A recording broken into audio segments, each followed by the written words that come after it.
peut-être, Dr Yamtimba, commencer avec vous sur cette question, l'intituler ce matin, entre mensonges, désinformation, pour parler de ces attaques au Burkina Faso.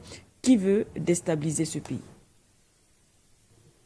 Qui veut déstabiliser ce pays? Question précise, réponse précise. Qui veut déstabiliser ce pays? Mais ceux qui l'occupent depuis plus de 150 ans. Et avec leurs alliés, c'est les Français et leurs amis de l'OTAN. Aussi simple que ça. Après, on peut chercher 1000 autres raisons, mais question simple, réponse simple. Le Burkina Faso, comme tous les trois pays de l'AES et Niger, Mali, le Centrafrique le vit depuis un certain temps, vont subir la contre-révolution. Et le principe de la contre-révolution dans l'histoire politique de l'humanité, c'est que vous avez généralement des gouvernements qui sont en place, qui sont pour la plupart conservateurs, et vous avez des dynamiques progressistes qui arrivent et les remplacent. Le problème, c'est que ces forces-là n'ont généralement aucun intérêt à lâcher du lest et à accepter que le vent a tourné, que les choses ont changé et que le pays va dans une nouvelle direction et a de nouveaux leaders. Donc, ces gens s'organisent généralement sur tous les plans. La fameuse guerre de haute intensité, ça ne veut pas forcément dire, je vous l'avez dit plusieurs fois sur votre plateau, ça ne voudra pas forcément dire qu'il y aura des canons, des bombes nucléaires, non, pas forcément. Ça pourra être de l'intox, de la manipulation des masses, et tout cela dans le but de fragiliser le régime. Et si on réussit à isoler le dirigeant, à fragiliser la confiance que le peuple a en lui et dans les institutions qui l'accompagnent, eh bien, ce qui va se passer, c'est que le pays sera purement et simplement déstabilisé. C'est ça l'objectif, c'est la contre-révolution. Et cela pose un problème de fond. Il faut que l'AES aille vite. Si l'AES continue à hésiter, à prendre son temps, il n'y a pas d'État parfait. Les Américains ont une constitution avec près de 250 amendements aujourd'hui. Si vous avez 250 amendements en presque autant d'années d'existence, ça veut dire que vous reconnaissez que votre constitution de départ n'était pas forcément parfaite, mais que vous adaptez votre constitution au fur et à mesure que le temps passe. Donc, les dirigeants de l'AES ne vont pas rédiger, ne vont pas formuler un cadre politique parfait. Mais il faut qu'ils fassent quelque chose et qu'ils commencent. Vous ne pourrez pas, en Afrique, vraiment, je le dis toujours, les gens me disent, est-ce que ce n'est pas, c'est pas trop dur? On a été défaits ensemble, on se relèvera ensemble. Il n'y a aucun pays en Afrique pris individuellement qui est capable de résister à la bourrasque impérialiste. Il n'y en a aucun. Aucun. Les gens sont là à dire, oui, les Russes sont... Mais vous pensez que les Russes n'ont pas 200 millions de soldats? Les Russes sont quelques soldats, je suis désolé, ils doivent défendre leur propre territoire. Arrêtons de penser que les Russes sont la solution à je ne sais à quoi. La seule solution que nous avons en Afrique, c'est de nous structurer de façon unitaire et maintenant de profiter de l'expérience russe qui viendra et des équipements russes qui viendront permettre d'avancer. Donc il faut que l'AES avance. Tant que ces pays resteront distincts, ils vont subir ça. Parce que les autres, prenons le cas de la communication, qui est l'un des éléments les plus importants dans une guerre, contrairement à ce que les gens croient. Les commandants en chef des armées gèrent certes les opérations, mais l'essentiel de leur travail, c'est gérer la communication. La communication, oui. Quand vous comparez, désolé de les citer, TV5 et la télévision nationale de Burkina, vous avez l'impression que vous pouvez comparer ces deux. L'audience même, la couverture de France Média Monde comparée à toutes les chaînes de télévision et de radio privées et publiques du Burkina Faso, c'est pas comparable. Ils ont infiniment plus de moyens, infiniment plus de compétences et infiniment plus de soutien.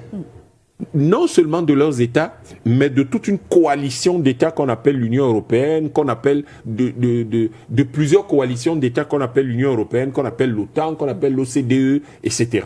Qu'on appelle le G7, etc. Tous ces cadres leur apportent du soutien. vous êtes la télévision nationale du Burkina, vous avez quel cadre qui vous apporte du soutien en dehors de votre État? Rien du tout. Donc vous ne pouvez pas compétir dans le jeu de la communication et le jeu de la manipulation de la communication sur le Burkina Faso avec un groupe comme celui-là. Sauf que ce groupe n'est pas le seul. Tout à fait. Ce groupe n'est pas le seul. Il y en a beaucoup d'autres. Il y a des groupes qui sont d'Allemagne, il y a des groupes qui sont de Royaume-Uni, des États-Unis, et même de cette France, il y en a plusieurs. Comment vous allez faire? Vous êtes le seul Burkina, vous faites comment? Le temps que vous apportiez des correctifs, le monde entier est au courant que votre président n'existe peut-être même plus. Et c'est le cas, c'est juste la parenthèse, c'est le cas avec cette information où on relaie quand même, on parle de 107 soldats, on imagine un peu ce que ça peut créer aussi dans le moral, non seulement de l'armée, mais aussi de la population. J'y arrivais. Mais c'est ça, on est au courant que votre président n'est plus. Comment vous voulez que l'armée réagisse? La troupe, c'est qu'elle n'a plus son commandant en chef. Et elle commence à regarder tous les officiers de façon un peu bizarre. Est-ce que les officiers là, est-ce qu'ils sont impliqués ou pas dans pourquoi notre commandant en chef n'est plus là? Et à côté, la population qui soutient massivement la révolution actuelle, et qui fait la révolution actuelle et soutient massivement le régime actuel, se dit mais on a échoué, les gens commencent à hésiter. C'est un gros problème. Hein? Et en plus, vos propres médias qui sont divisés, parce qu'en plus du fait que vous avez quand même, vous ne pouvez pas soutenir la concurrence si on vous met même tous ensemble contre un seul des médias des autres. Mais vos propres médias sont même divisés. Il y en a qui reçoivent des subsides et qui écrivent contre vous. C'est-à-dire, dans la situation actuelle, toute critique, il y a des critiques pernicieuses, c'est-à-dire qui critiquent pour critiquer, qui ont des positions de principe sur le régime. On n'en veut pas. Et qui ne sont pas des critiques sur les actions du régime ou sur les idées du régime.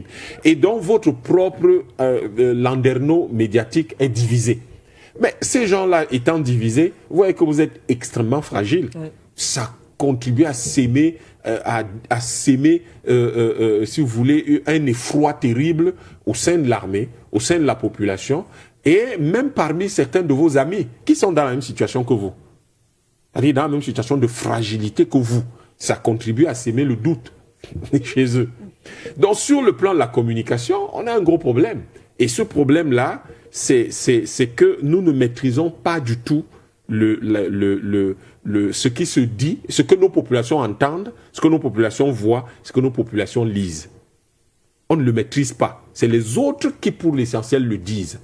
Nous disent ce qui se fait, nous font entendre ce qui s'est passé et nous expliquent dans ce qui est dit, ce qui est écrit, ce qui se passe. Mais si c'est les autres qui ont la parole, ça veut dire que nous, on n'a pas... Ça veut dire qu'en fait, on croit, on va dans le sens qu'ils veulent. Vous avez cette partie-là, la communication qu'on ne maîtrise pas. Mais il est évident qu'il y a pire. Si vous ne maîtrisez pas la communication et que même les armées ne sont pas coalisées, fusionnées pour former une force un peu plus grande, mais comment est-ce que vous allez vous en sortir? Vous ne pourrez pas. Pire, vous avez en Afrique l'un des corps les plus étranges qu'on appelle les universitaires. Je ne vais pas dire les intellectuels, je dis les universitaires. C'est un corps extrêmement puissant qui n'est simplement pas conscient de sa puissance. Mais ils sont les gens que le peuple attend qu'ils leur disent ce qui se passe, qu'ils leur expliquent ce qui se passe et qu'ils leur donnent des recommandations.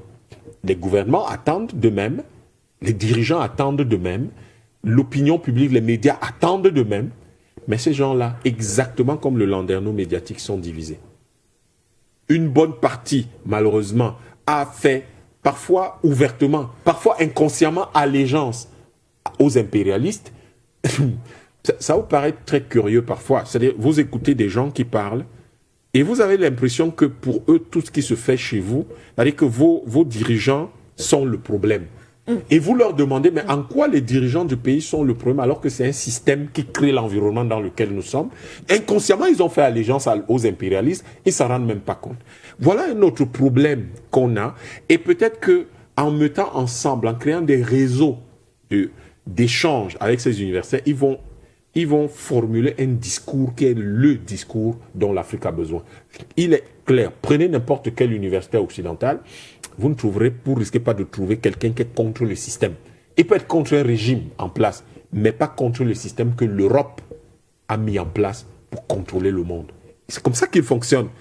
Ici, chez nous, en Afrique, les gens sont à la fois... Les gens ne tiennent pas compte de ce système, alors que c'est le système qui est là, qui crée l'environnement de pauvreté, de misère, de conflit et de guerre asymétrique que les gens subissent. Et vous avez toutes ces universités qui sont incapables de dire de façon claire qu'attention, les régimes peuvent être mauvais, mais ce n'est pas les régimes qui sont le problème fondamental. Le problème fondamental, c'est le système qui est en place, qui parfois met certains régimes en place et qui parfois se retrouve bousculé par de nouveaux régimes révolutionnaires, comme justement le régime du capitaine Ibrahim Traoré.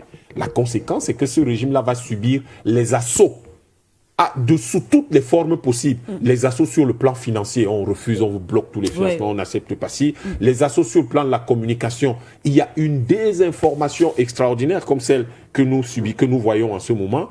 Les assauts sur tous les plans, le plan de l'opinion, sur le plan économique, sur tous les plans, sur le plan diplomatique, tout est fait pour vous isoler, pour bloquer vos actions. Et enfin, une chose que je voudrais dire, il faut vraiment que les Africains, nous décidions aujourd'hui de gérer nos affaires. Et en commençant par l'AES. Si l'AES s'était mise ensemble, qu'aujourd'hui ils avaient déjà leur fédération, ils seraient beaucoup plus puissants.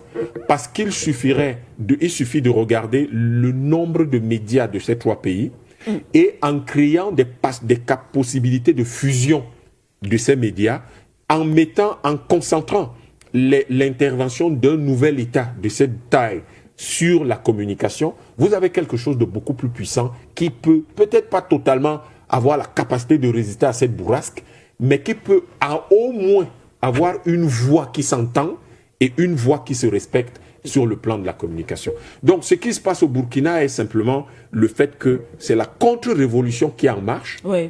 Et nous devons faire attention. Ces gens-là, ils feront tout pour avoir le capitaine Traoré comme ils l'ont fait de Sankara. Et ils veilleront à ce qu'un autre Compaoré succède au capitaine Traoré si on ne fait pas attention. Mais s'ils réussissent, le problème qu'ils ont, vous me demanderez certainement, pour conclure, mais pourquoi est-ce que depuis que le capitaine Traoré est là, on dirait que tout le monde se concentre, se focalise? Effectivement, il y a comme une fixation quand même sur le Burkina Faso. Parce que c'est un symbole. C'est un symbole. C'est un capitaine comme qui? Sankara. C'est un homme qui vient de Pau comme qui? Sankara. C'est un homme qui est arrivé là, il avait 33 ans comme qui? Sankara. En fait, c'est ça que vous avez. Et puis vous avez quelqu'un qui a, comment on dit ça, quelqu'un qui a, on dirait une grande gueule, quelqu'un qui parle, ouais. qui sait formuler des phrases, qui sait aligner des idées, et qui est assez direct quand même, et qui surtout dit ce qu'il pense. Ouais. Ça rappelle qui? Sankara. Du coup, l'impression qu'ils ont, c'est qu'il y a une sorte de, il y a quelqu'un qui dit souvent sur vos plateaux l'histoire bégaie, comme si on avait fait un retour en arrière et qu'on avançait, sauf qu'en face, on n'a pas les gens qui ont les capacités de François Mitterrand, par exemple. Il n'y a pas les gens qui ont les capacités de Houphouët-Boigny. Et donc, ça crée une panique beaucoup plus grande où on se dit, avant, on avait des gens capables d'arrêter Sankara. Aujourd'hui, en face, il n'y a personne vraiment. Mais donc, ils jettent toutes leurs forces pour pouvoir éliminer ce monsieur. Il faut que l'Afrique fasse attention parce que ils savent que si le président du Burkina est éliminé, il est neutralisé aujourd'hui. Le Mali et le Niger. Ouais. Pourquoi? C'est un pays beaucoup plus petit. Donc c'est beaucoup plus facile. C'est 224 000 km² à peu près. C'est beaucoup plus facile de mobiliser les gens que de mobiliser les gens au Niger dans 1 200 000 km². La population est relativement éparpillée, alors qu'ici, elle est un peu plus concentrée. Du coup, ça représente en réalité une sorte de marteau beaucoup plus puissant et qui peut frapper beaucoup plus rapidement et de manière et provoquer beaucoup plus de destruction. D'ailleurs, il n'y a qu'à le voir dans la dégradation de ces relations. Les Russes veulent bien, c'est des alliés stratégiques, veulent donner un coup de main, mais nous devons nous unir.